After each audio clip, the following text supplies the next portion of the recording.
I'm going to show you real quick how to remove the gas tube and check it for Cosmoline buildup.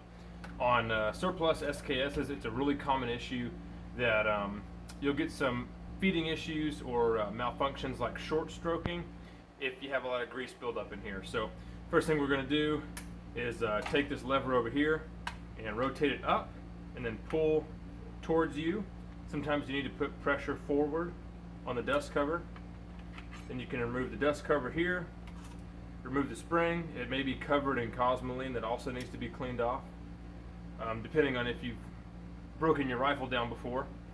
Next, go ahead and move back the bolt and carrier and pull them out. Sometimes they'll come out in two pieces.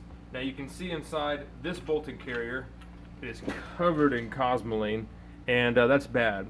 This is not grease that is meant to be ran in the gun. This is storage grease to keep it from rusting. So a gun that looks really good on the outside could be coated with this stuff on the inside and it'll give you issues. So you really want to get all of this stuff, all the nooks and crannies cleaned out and get all the Cosmoline off.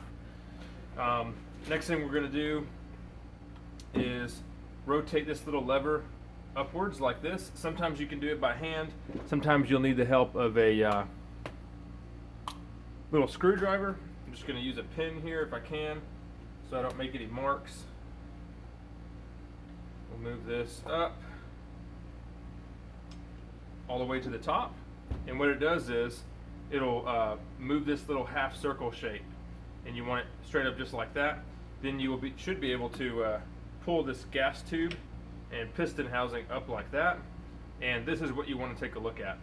So in here you have a tube that goes from the gas block to the little action here. You have a piston inside here and you have another piston inside here. So you can see more Cosmoline right here. Gonna push down this way and this piston will come out, and you can see this thing is just slathered in Cosmoline. You want to clean this thing up really good, and you also need to clean inside this tube very well. This thing is pretty gross. It hasn't been fired as far as I know, so it is nasty.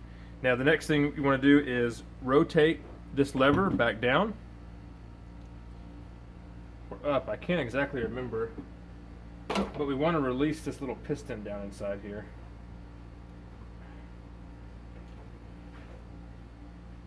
There we go. I think we'll rotate it back down and we'll try to push it out.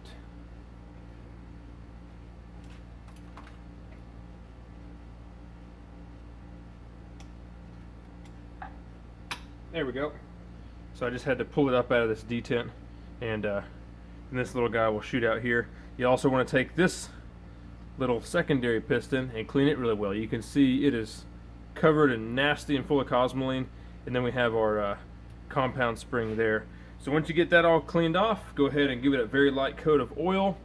You can also use grease, just not Cosmoline. If you use grease, just super light film. I mean, really light film to cover the parts, and that's it. Then you'll push this back in. You're going to want to use a screwdriver or something a little bit pointy, so you can really get it all the way in there. But be careful not to scratch it up. And then once you get back into this notch, it'll be retained. Then you can put your gas tube and everything else back together. One thing to note, if this lever isn't all the way up in its furthest setting, you won't be able to get the gas tube back down. So while you're in here, go ahead and make sure that the gas tube port here is all nice and clean. This shouldn't really give you any issues because the gas pressure should have enough force to push everything out of there. The next thing you want to look at if you're having feeding issues would be magazine springs if you have a fixed magazine. If you're using the sks-m or an SKS that uses AK mags, that's going to be a totally different thing, and you may want to check out the magazines that you're using and make sure they're in good shape. So if you have any questions, put them in the comments. Thanks for watching.